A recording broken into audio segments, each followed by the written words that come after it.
Hi, welcome back to my channel. ವಾರದಲ್ಲಿ ಒಂದು ಬಾರಿ ನನ್ನ ಗಂಡ ಅವನ ಆಫೀಸ್ನ ಬಾಸನ್ನು ಕರ್ಕೊಂಡು ಬರ್ತಾ ಇದ್ದ. ಅವರಿಗೆ ಚೆನ್ನಾಗಿ ಅಡುಗೆ ಮಾಡಿ ಹಾಕ್ತಿದ್ದೆ.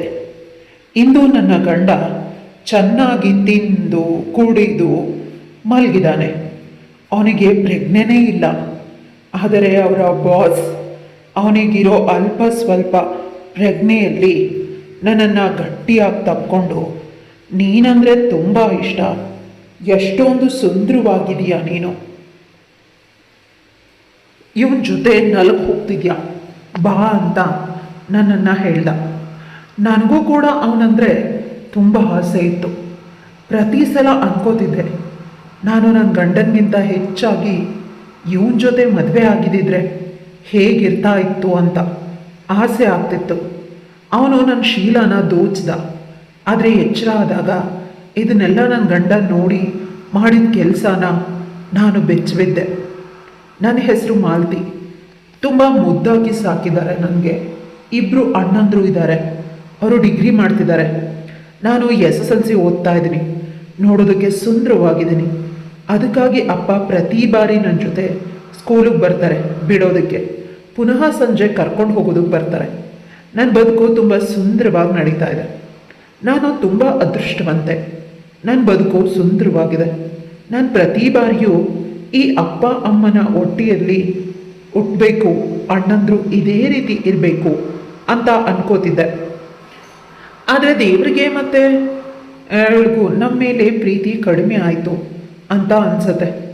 ಸಡನ್ನಾಗಿ ನಮ್ಮ ಮನೆಯಲ್ಲಿ ಒಂದು ಬಿರುಗಾಳಿ ಎಬ್ಬಿಸಿತ್ತು. ಅದೇನು ಅಂದರೆ ಅಪ್ಪನಿಗೆ ಬೇರೆ ಊರಿಗೆ ಟ್ರಾನ್ಸ್ಫರ್ ಆಗಿ ಹೋಯಿತು. ಅದಕ್ಕಾಗಿ ಕೆಲಸಕ್ಕೆ ಅವರು ದೂರದ ಊರಿಗೆ ಹೋದರು. ಅಮ್ಮ ಕೂಡ ಅವ್ರ ಜೊತೆ ಹೊರಟೋದ್ರು. ನಾನು SSLC ಮುಗಿಸೋದು ಇನ್ನೂ 6 ತಿಂಗಳು ಸಮಯಾವಕಾಶ ಇತ್ತು. ಅದಕ್ಕಾಗಿ ನನ್ನನ್ನು ಇಲ್ಲೇ ಬಿಟ್ಟು ಹೋದರು. ಆದರೆ ಇಲ್ಲಿ ಹೇಗಿರ್ತೀನಿ ಅನ್ನೋದು ದೊಡ್ಡ ಸಮಸ್ಯೆ. ಅಣ್ಣಂದ್ರಿಗೂ ಅಡುಗೆ ಮನೆಯಲ್ಲಿ ಏನೂ ಮಾಡೋದಕ್ಕೆ ಬರೋದಿಲ್ಲ. ನನಗೂ ಕೂಡ ಬರೋದಿಲ್ಲ. ಚಿಕ್ಕಪ್ಪ ಚಿಕ್ಕಮ್ಮ ನೋಡ್ಕೊಳ್ತಾ ಇದ್ದಿದ್ದು ಅಷ್ಟೇ. ನಾನು ಫೋನಲ್ಲಿ ಅಡುಗೆ ವಿಡಿಯೋಗಳನ್ನು ನೋಡಿ ಅಲ್ಪ ಸ್ವಲ್ಪ ಅಡುಗೆ ಮಾಡೋದಕ್ಕೆ ಆರಂಭಿಸಿದೆ. SSLCಯಲ್ಲಿ ಸರಿಯಾಗಿ ಓದೋದಕ್ಕೆ ಆಗ್ತಾನೆ ಇರಲಿಲ್ಲ. ತುಂಬ ಕಷ್ಟ ಆಗ್ತಿತ್ತು. ಆದರೆ ಹೊಟ್ಟೆಗೆ ಊಟ ಬೇಕು. ಎಷ್ಟು ದಿನ ಹೋಟೆಲ್ ಊಟ ತಿನ್ನೋದು ಸಾಧ್ಯನೇ ಇಲ್ಲ. ನನಗೆ ಗ್ಯಾಸ್ಟ್ರಿಕ್. ಹೋಟೆಲ್ ಊಟ ಆಗೋದಿಲ್ಲ. ಅಮ್ಮ ಇಲ್ಲಿರೋಣ ಅಂದರೆ ಸಾಧ್ಯ ಇಲ್ಲ. ಅಪ್ಪನ ನೋಡ್ಕೊಳ್ಳೋದಕ್ಕೆ ಒಬ್ಬರು ಇರಬೇಕು. ಅಪ್ಪನ ಜೊತೆ ಅಮ್ಮ ಇರ್ತಾಳೆ. ಸದಾ ಅಪ್ಪನಿಗೆ ಒಂದು ಲೋಟ ನೀರು ತಗೊಂಡು ಕುಡಿಯೋದು ಕೂಡ ಕಷ್ಟ. ಅದಕ್ಕಾಗಿ ಅಮ್ಮ ಅವ್ರ ಜೊತೆ ಇರ್ತಾರೆ. ಮಕ್ಕಳಾದರೆ ಚಿಕ್ಕವರು ಕದ್ಕೊಳ್ತಾರೆ. ಅಕಸ್ಮಾತ್ ಗಂಡನಿಗೆ ಏನಾದರೂ ಆದರೆ ಅನ್ನೋ ಭಯ. ನನ್ನ ಹಣೆಬರ ಕೂಡ ಅದೇ ಆಗಿತ್ತು. ನನಗೆ ಅಪ್ಪ ಅಂದರೆ ತುಂಬ ಇಷ್ಟ. ಅವರು ಅಮ್ಮನ್ನ ತುಂಬ ಚೆನ್ನಾಗಿ ನೋಡ್ಕೊಳ್ಳಿ ಅನ್ನೋದಾಗಿತ್ತು. ಬದುಕು ತುಂಬ ಸುಂದರವಾಗಿತ್ತು ಅಂತ ಅಂದ್ಕೊಳ್ಬೇಕಾದಾಗಲೇ ಸಮಸ್ಯೆಗಳು. ನನ್ನ ಗೆಳತಿಯರು ಚೆನ್ನಾಗಿ ಓದೋ ಕಡೆ ಗಮನ ಹರಿಸಿದ್ರೆ ನಾನು ಅಡುಗೆ ಮಾಡೋದು, ಮನೆನ ಕ್ಲೀನ್ ಮಾಡೋದು ಇದ್ರ ಕಡೆ ಗಮನ ಹರಿಸ್ಬೇಕು. ಅಳು ಬರ್ತಿತ್ತು. ಒಮ್ಮೊಮ್ಮೆ ಅಣ್ಣಂದ್ರು ಕೂಡ ಅವರ ನಿಜವಾದ ಬಣ್ಣ ತೋರಿಸ್ಬಿಟ್ಟಿದ್ರು. ಅಪ್ಪ ಅಮ್ಮ ಇದ್ದಿದ್ರೆ ಈ ರೀತಿ ನೋಡ್ಕೊಳ್ತಾ ಇದ್ರು, ಆ ರೀತಿ ನೋಡ್ಕೊಳ್ತಾ ಇರಲಿಲ್ಲ. ತಂಗಿಯಾಗಿ ನೀನು ನನ್ನನ್ನು ಚೆನ್ನಾಗಿ ನೋಡ್ಕೋತಾ ಇಲ್ಲ ಅಂತ ಅವರು ಅಪ್ಪನ ರೀತಿ ಒಂದು ಚಿಕ್ಕ ಕೆಲಸನೂ ಕೂಡ ಮಾಡೋದಿಲ್ಲ. ನನಗೆ ದಿಕ್ಕು ತೋಚದ ಹಾಗೆ ಆಗಿದೆ. ಅಮ್ಮನಿಗೆ ಹೇಳಿದೆ, ನಾನು ನಿನ್ನ ಜೊತೆ ಬಂದ್ಬಿಡ್ತೀನಿ ಅಂತ. ಆದರೆ ಅವಳು ಅಣ್ಣಂದ್ರನ್ನ ನೋಡಿಕೊಂಡು ನೀನಿರಬೇಕು, ನೀನಿಲ್ಲದೆ ಇನ್ಯಾರಿರ್ತಾರೆ, ಅವರನ್ನು ನೋಡ್ಕೋತಾರೆ ಅನ್ನೋ ಮಾತನ್ನು ಆಡ್ತಾರೆ. ನನಗೆ ತುಂಬ ಕಷ್ಟ ಆಗ್ತಿದೆ. ಇಂದು 2ನೇ ಅಣ್ಣ ನನಗೆ ಹೊಡೆದ. ಅವನು ಹೊಡೆದದ್ದಕ್ಕೆ ಹಣೆಯಿಂದ ರಕ್ತ ಬರ್ತಿತ್ತು. ಕೋಪದಿಂದ ಅವನ ಕೈಯಲ್ಲಿದ್ದ ಫೋನನ್ನು ಎಸ್ದ. ಅದು ನನ್ನ ಹಣೆ ಮೇಲೆ ಬಿದ್ದಿದ್ದು. ಅಮ್ಮ ಹೋದ್ಮೇಲೆ ನನಗೆ ತುಂಬ ಕೋಪ. ಇಲ್ಲಿರೋದಕ್ಕೆ ನನಗೆ ಸಾಧ್ಯನೇ ಆಗ್ತಾ ಇರಲಿಲ್ಲ. ಈ ಸಮಯದಲ್ಲಿ ನನ್ನ ಗೆಳತಿಯ ಅಮ್ಮ ಶಾಂತಿ ಆಂಟಿ ತುಂಬ ಸಹಾಯ ಮಾಡ್ತಿದ್ರು. ಅಲ್ಲಲ್ಲೇ ಸಾರುಗಳನ್ನು ಗೊಜ್ಜುಗಳನ್ನು ಕೊಟ್ಟು ಹೋಗ್ತಿದ್ರು. ಅನ್ನ, ಮುದ್ದೆ, ಚಪಾತಿ ನೀನು ಮಾಡ್ಕೊ ಮಗು ಅಂತ. ಇವ್ರು ಸಿಕ್ಕಿದ ಮೇಲೆ ನಂಗೆ ಓದೋದಕ್ಕೆ ಸ್ವಲ್ಪ ಸಮಯ ಸಿಕ್ತು. ಆದರೆ ಮೊದಲು ಎಲ್ಲನೂ ಚೆನ್ನಾಗಿರತ್ತೆ, ನಂತರ ಬೇಸರ ಆಗುತ್ತೆ. ಅವರು ಕೂಡ ತರಕಾರಿ ಏನೆಲ್ಲ ತರಬೇಕು, ಮಸಾಲೆ ಹಾಕಬೇಕು, ಅದಕ್ಕೆಲ್ಲ ದುಡ್ಡು ಬೇಕು ಅಂತ. ಆದರೆ ನನ್ನಮ್ಮ ದುಡ್ಡು ಕೊಡೋದಕ್ಕೆ ಒಪ್ಪಿದ್ರು ಕೂಡ ಅಪ್ಪ ಕಂಜೂಸ್, ಒಪ್ಪಲಿಲ್ಲ. ಅವ್ರ ಮನೆಯಲ್ಲಿ ಯಾರೂ ಇಲ್ಲದೆ ಇದ್ದಾಗ ನಾವು ಅಡುಗೆ ಮಾಡಿ ಕಳಿಸ್ಕೊಳ್ತಾ ಇದ್ವಿ. ಅವ್ರ ಊರಿಗೆ ಹೋದಾಗ ಈಗ ಅವ್ರು ಕೊಡಲಿ ಅಂತ ಅಪ್ಪ ನೀವೊಂದಿನ 2 ದಿನ ಕೊಡ್ತಾ ಇದ್ರಿ. ಆದರೆ ಅವರು ತಿಂಗ್ಳುಗಟ್ಟಲೆ ಕೊಡಬೇಕು. ನಮಗೆ ಮರ್ಯಾದೆನೇ ಇರೋದಿಲ್ಲ ಅಂದರೂ ಕೂಡ ಅವರು ದುಡ್ಡು ಕಳಿಸ್ಲಿಲ್ಲ. ಆದರೆ ನಾನು ನನ್ನ ಪಾಕೆಟ್ ಮನಿಯಲ್ಲಿ ಸ್ವಲ್ಪ ಆಂಟಿಗೆ ಕೊಟ್ಟೆ. ಆಂಟಿ ಮುಜುಗರದಿಂದಾನೇ ತೆಗೆದುಕೊಂಡ್ರು. ಒಂದೇ ಒಂದು ಬಾರಿನೂ ಬೇಡ ಅಂತ ಹೇಳಿದ್ರು ಅಷ್ಟೆ. ಆದರೆ ಅವ್ರಿಗೂ ಕೂಡ ದುಡ್ಡಿನ ಅವಶ್ಯಕತೆ ಇದೆ. ಅವ್ರು ಸಾರು ಗೊಜ್ಜು ಕೊಡೋದ್ರಿಂದ ಎಕ್ಸಾಮ್ಗೆ ಓದ್ಕೊಳ್ಳೋದಕ್ಕೆ ಸಹಾಯ ಆಗ್ತಿದೆ. ಇನ್ನೂ ಸ್ವಲ್ಪ ದಿನ ಎಕ್ಸಾಮ್ ಆದಮೇಲೆ ಅಮ್ಮನ ಮನೆಗೆ ಅಮ್ಮನ ಜೊತೆ ಹೊರಟೋಗ್ಬೇಕು ಅಂತ ಯೋಚಿಸ್ತಿದ್ದೆ. ನಾನು ಸ್ವಲ್ಪ ಎಲ್ಲ ಕೆಲಸ ಈಗಲೇ ಮಾಡ್ತಿರೋದು. ಮನೆ ಸಂಪೂರ್ಣ ಜವಾಬ್ದಾರಿನ ತಗೊಂಡಿದ್ದೆ. ಪ್ರತಿಯೊಬ್ಬರು ಕೂಡ ತುಂಬ ಖುಷಿ ಪಡ್ತಿದ್ದಾರೆ. ಇನ್ನು ಕೆಲವರು ಹೊಟ್ಟೆ ಉರಿ ಪಡ್ತಿದ್ದಾರೆ. ಎಕ್ಸಾಮ್ ಕೂಡ ಹಾಗೆ ಹೋಯ್ತು. ಚೆನ್ನಾಗಿ ಬರೆದಿದ್ದೀನಿ, ಒಳ್ಳೆ ಅಂಕ ಬರುತ್ತೆ. ಯಾಕಂದರೆ ತುಂಬ ಸೀರಿಯಸ್ ಆಗಿ ಓದಿದ್ದೆ. ಕಂಫರ್ಟ್ ಝೋನಿಂದ ಹೊರಗೆ ಬಂದೆ. ಅಮ್ಮ ಇಲ್ಲದೆ ಇದ್ದಿದ್ದರಿಂದ ಈ ಬಾರಿ ಅಮ್ಮ ಬಂದಾಗ ಕೇಳಿದೆ. ಆದರೆ ಅಮ್ಮ ಅಣ್ಣಂದ್ರನ್ನ ನೋಡಿಕೊಂಡು ಇಲ್ಲೇ ಇದ್ಬಿಡು ಅಂತ ಹೇಳಿದ್ಲು. ನನಗೆ ತುಂಬ ದುಃಖ ಆಯಿತು. ಇದುವರೆಗೂ ನಾನು ತುಂಬ ಖುಷಿಯಲ್ಲೇ ಇದ್ದೆ. ಸ್ವಲ್ಪ ದಿನ ಕಷ್ಟ, ಆ ನಂತರ ಸರಿ ಹೋಗುತ್ತೆ ಅಂತ. ಆದರೆ ಈಗ ಸಮಯ ಇನ್ನೂ ಜಾಸ್ತಿ ತಗೊಳ್ತಾ ಇದೆ. ನಾನು ನನ್ನ ಪೇರೆಂಟ್ಸ್ ಬಳಿ ಹೋಗೋದಕ್ಕೆ ಅಣ್ಣಂದಿರ ಸಹವಾಸ ಬೇಡ ಅಂತ ಅನ್ನಿಸ್ತಿತ್ತು. ಆದರೆ ಅಪ್ಪ ಅಮ್ಮ ಇಬ್ಬರು ಕೇವಲ ಅವರ ಸ್ವಾರ್ಥಕ್ಕೆ ನನ್ನನ್ನು ಬಳಸ್ಕೊಳ್ತಾರೆ. ಅಡುಗೆ ಮಾಡೋದಕ್ಕೆ, ಅವ್ರ ಬಟ್ಟೆ ಒಗೆಯೋದಕ್ಕೆ, ಮನೆನ ಕ್ಲೀನಾಗಿ ಇಟ್ಕೊಳ್ಳೋದಕ್ಕೆ ಅವ್ರು ಚಾಕ್ರಿ ಮಾಡಿದ್ರೆ ಸಾಕು.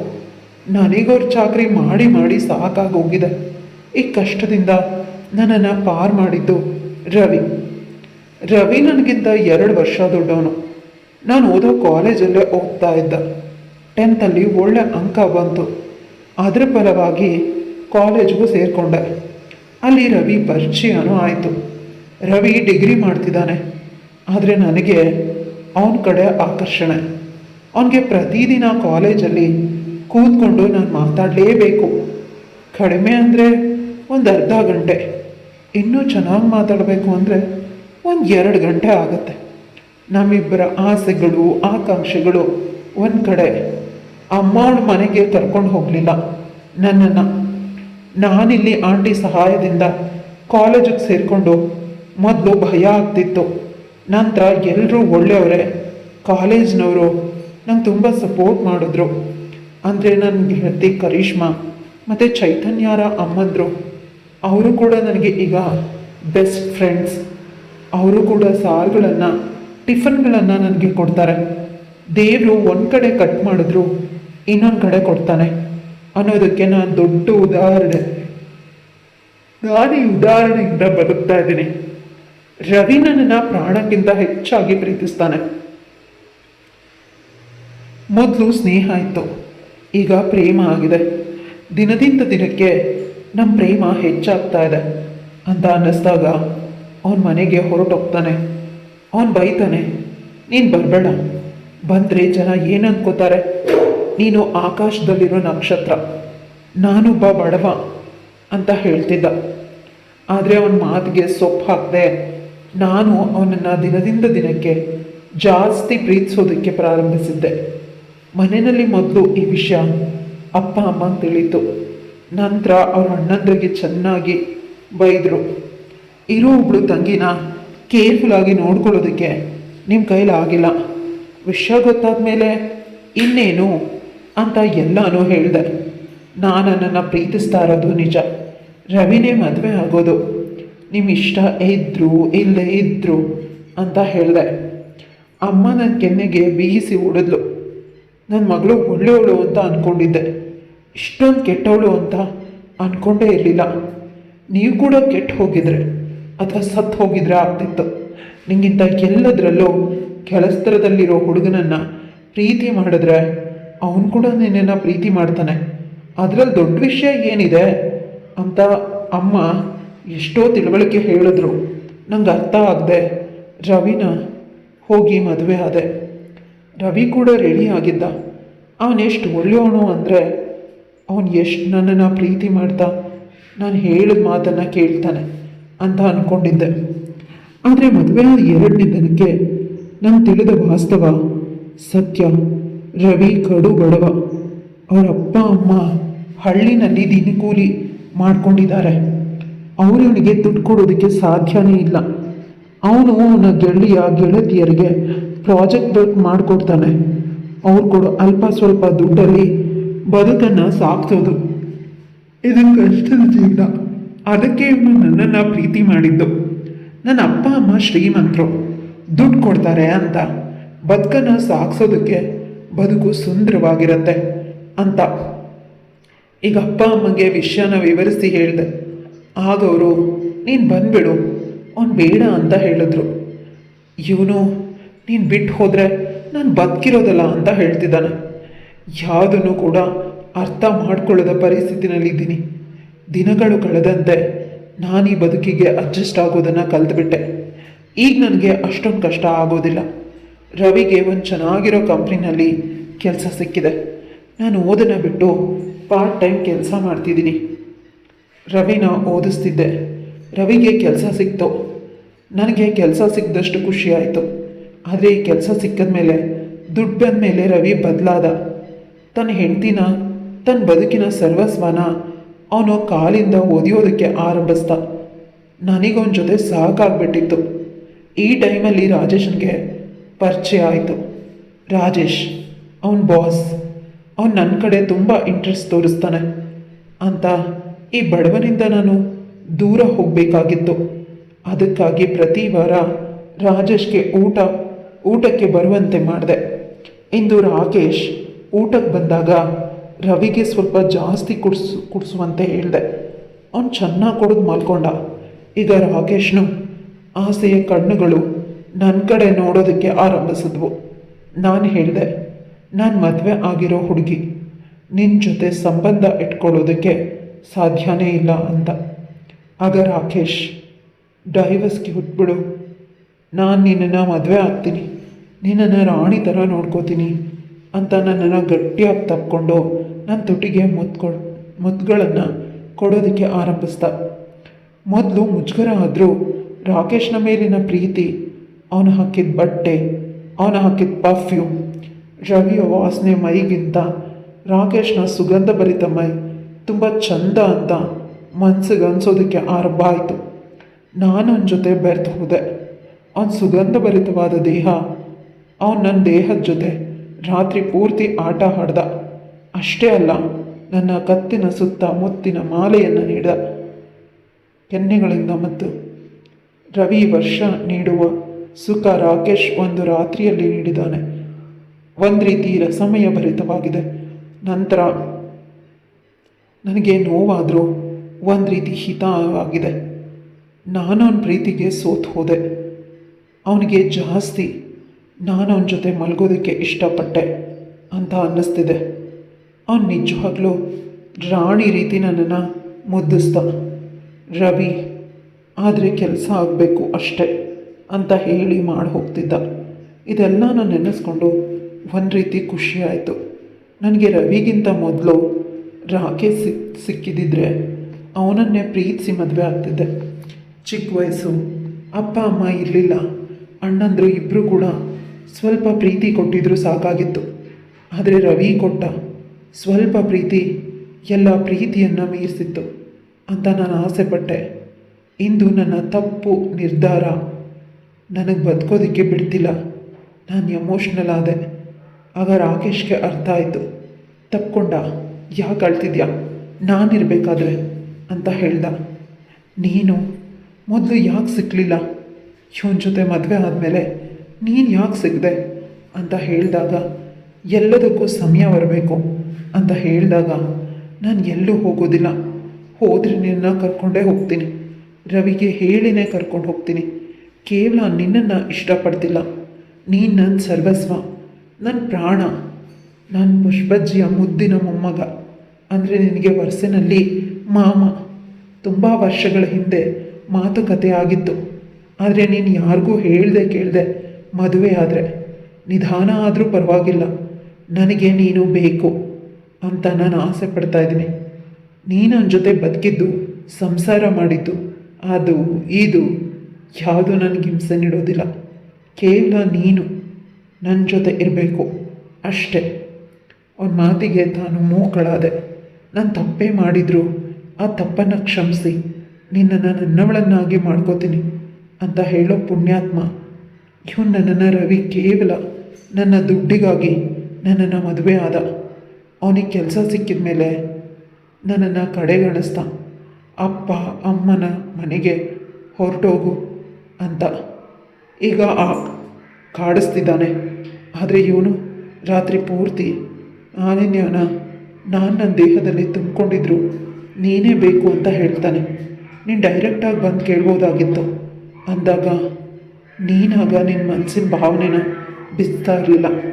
ನಾನು ಚೆನ್ನಾಗಿದ್ದೀನಿ ಹೋಗು ಅಂತ ಹೇಳಿ ಕಳಿಸ್ತಿದ್ದೆ.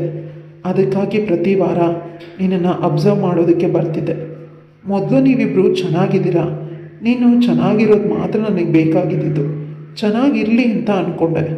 ದಿನಗಳು ಕಳೆದಂತೆ ರವಿ ನಿನ್ನ ಬಗ್ಗೆ ತಪ್ಪು ಮಾತುಗಳನ್ನು ಆಡ್ತಿದ್ದ. ತುಂಬ ಕಷ್ಟ ಕೊಡ್ತಾಳೆ, ಅಪ್ಪನ ಮನೆಗೆ ನನ್ನ ಸಂಬಳ ಸಾಗಿಸ್ತಾಳೆ, ದುಂದು ವೆಚ್ಚ ಮಾಡ್ತಾಳೆ, ಮನೆಯಲ್ಲಿ ಕೂತ್ಕೊಂಡು ತಿಂತಾಳೆ, ಈ ರೀತಿ ಮಾತುಗಳನ್ನು ಆಡ್ತಿದ್ದ. ಆಗ ನಿಜವಾಗ್ಲೂ ನನಗೆ ತುಂಬ ದುಃಖ ಆಗ್ತಿತ್ತು. ಆ ಸೆರೆಯಿಂದ ನಿನ್ನನ್ನು ಬಿಡಿಸೋದಕ್ಕೆ ನಾನು ಬರಲೇಬೇಕಾಗಿತ್ತು ಅಂತ ಅವನ ಅಪ್ಪಗೆನ ಬಿಗಿಗೊಳಿಸ್ದ. ಇಬ್ಬರ ತುಟಿಗಳು ಪದೇ ಪದೇ ಜೈನನ್ನು ಹೀರ್ತಿದ್ವು. ರವಿ ನನ್ನ ಗಂಡ ಆದರೂ ಮದುವೆಯಾದ ಕೆಲವು ದಿನಗಳು ಮಾತ್ರ ನಾವು ಜೊತೆಲಿದ್ದಿದ್ದು. ನಂತರ ಸಂಸಾರ, ದುಡ್ಡು, ಈ ರೀತಿ ಯೋಚನೆಯಲ್ಲಿ ಇಂದವು ಒಮ್ಮೊಮ್ಮೆ ಅನಿಸುತ್ತೆ ಅವನ ಜೀವನ, ಅವನ ಜೊತೆ ನಾನು ಮಾಡಿದ್ದು ಸಂಸಾರ ಅಲ್ಲ, ಜೀವನದ ಪಾಠ ಕಲಿತೆ.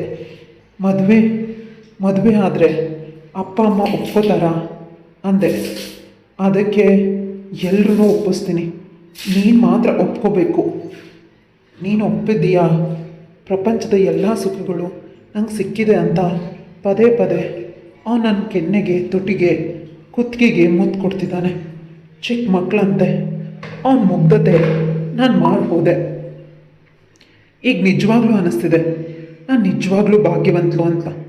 ಇಷ್ಟಾದರೂ ರಾಕೇಶ್ ನನ್ನ ಒಪ್ಕೊಂಡಿದ್ದಾನೆ. ಅವನು ಅದೇ ಮೇಲೆ ನನ್ನ ತಲೆನ ಇಟ್ಟು ನೆಮ್ಮದಿಯಾಗಿ ನಿದ್ದೆ ಮಾಡಿದೆ. ಬೆಳಗ್ಗೆ ಎಚ್ಚರ ಆದಾಗ ರವಿ ನನ್ನ ಎದುರುಗಡೆ ಬಂದು ನಿಂತಿದ್ದ. ನಾವಿಬ್ಬರು ಬೆತ್ತಲಾಗಿ ಒಬ್ರನ್ನೊಬ್ಬರು ಗಟ್ಟಿಯಾಗಿ ತಪ್ಕೊಂಡು ಮಲಗಿದ್ವಿ. ಅವನ ಕೋಪದ ಕಣ್ಣುಗಳಿಂದ ನೋಡ್ತಿರ್ಲಿಲ್ಲ, ಬದಲಿಗೇನೋ ಒಂದು ಲೆಕ್ಕಾಚಾರ ಇತ್ತು ಅವನ ಕಣ್ಣಲ್ಲಿ. ರಾಕೇಶ್ ಕೂಡ ಎಚ್ಚರ ಆದ. ರಾಕೇಶ್ ಕಿರಿಸ್ದ. ನಾವಿಬ್ಬರು ಮಲಗಿರ್ಬೇಕಾದಾಗ ನೀನು ಏನು ಬಂದಿರೋದು ಅಂತ ನಾನು ಭಯಗೊಂಡೆ. ನನ್ನ ಹೆಂಡತಿ ಜೊತೆ ನೀವು ಮಲಗಿದ್ದೀರಾ ಬಾಸ್, ಅದಕ್ಕಾಗಿ ಅಂದರೆ ಸ್ವಲ್ಪ ದುಡ್ಡು ಬೇಕು ಅಂತ ಕೇಳ್ದ. 50,000 ದುಡ್ಡು ಬೇಕು ಅಂತ ಹೇಳ್ದ. ನಾನು ರಾಕೇಶ್ಗೆ ಕೊಡಬೇಡ ಅಂತ ಸನ್ನೆ ಮಾಡಿದೆ. ಆದರೆ ರಾಕೇಶ್ ಅವನಿಗೆ ಬ್ಲಾಂಕ್ ಚೆಕ್ನ ಕೊಟ್ಟ. ಎಷ್ಟು ಬೇಕಾದರೂ ಇದರಲ್ಲಿ ಬರ್ಕೊ ಅಂತ ಹೇಳ್ದ. ನನಗೆ ಶಾಕ್ ಆಯಿತು. ನಂತರ ನನ್ನ ಗಂಡ ಚೆಕ್ಕನ್ನು ತಗೊಂಡು ಹೋದ. ನಾನು ಮತ್ತು ರಾಕೇಶ್ ಇಬ್ಬರು ಒಟ್ಟಿಗೆ ಸ್ನಾನ ಮಾಡಿ ರೆಡಿಯಾಗಿ ಅಪ್ಪ ಅಮ್ಮನ ಮನೆಗೆ ಹೋದ್ವಿ. ಅಮ್ಮ ಮೊದಲು ಜಗಳ ಮಾಡಿದ್ಲು, ಅತ್ಲು. ನಂತರ ನನ್ನನ್ನು ರಾಕೇಶ್ ಮದುವೆ ಆಗ್ತಾನೆ ಅನ್ನೋ ವಿಷಯ ತಿಳಿದ ಮೇಲೆ ಗಟ್ಟಿಯಾಗಿ ತಪ್ಕೊಂಡು ಸಮಾಧಾನ ಮಾಡಿದ್ಲು. ಬೇಗ ಡೈವೋರ್ಸ್ ತೊಗೊಂಡ್ವಿ. ಡೈವೋರ್ಸ್ ಆದ ಮರುದಿನಾನೇ ನಮ್ಮಿಬ್ಬರ ಅವರ ಮದುವೆ. ಕೇವಲ ಮನೆಯವರನ್ನು ಮತ್ತು ಕೆಲಸದ ಸಿಬ್ಬಂದಿಯವರನ್ನು ಮಾತ್ರ ರಾಕೇಶ್ ಕರೆದಿದ್ದು. ತುಂಬ ಚೆನ್ನಾಗಿ ಮದುವೆ ಆಯಿತು. ನಿಧಾನವಾಗಾದರೂ ನನ್ನ ಮದುವೆ ದಾರಿಗೆ ಬರ್ತಾ ಇದೆ. ಅದನ್ನು ನೆನೆಸ್ಕೊಂಡು ಒಂದು ರೀತಿ ಸಂತೃಪ್ತಿಯ ಉಸಿರನ್ನು ಬಿಟ್ಟೆ. ರಾಕೇಶ್ ನನ್ನ ಗಂಡ ಈಗ ನನ್ನ ತುಂಬ ಚೆನ್ನಾಗಿ ನೋಡ್ಕೋತಿದ್ದಾನೆ. ನನ್ನ ಅಪ್ಪ ಅಮ್ಮ ಅಣ್ಣಂದರು ಸಂಬಂಧಿಕರು ಎಲ್ಲ ನನ್ನನ್ನೀಗ ತುಂಬ ಪ್ರೀತಿಸ್ತಾರೆ. ಕತೆ ಇಲ್ಲಿಗೆ ಮುಗಿಯುತ್ತೆ. ಕತೆ ಇಷ್ಟ ಆದರೆ ಲೈಕ್, ಶೇರ್, ಕಮೆಂಟ್ ಮಾಡೋದನ್ನು ಮರಿಬೇಡಿ. ಇಂತಹ ಇನ್ನಷ್ಟು ಇಂಟ್ರೆಸ್ಟಿಂಗ್ ಕತೆಗಳಿಗಾಗಿ ನನ್ನ ಚಾನಲ್ನ ಸಬ್ಸ್ಕ್ರೈಬ್ ಮಾಡ್ಕೊಳ್ಳಿ.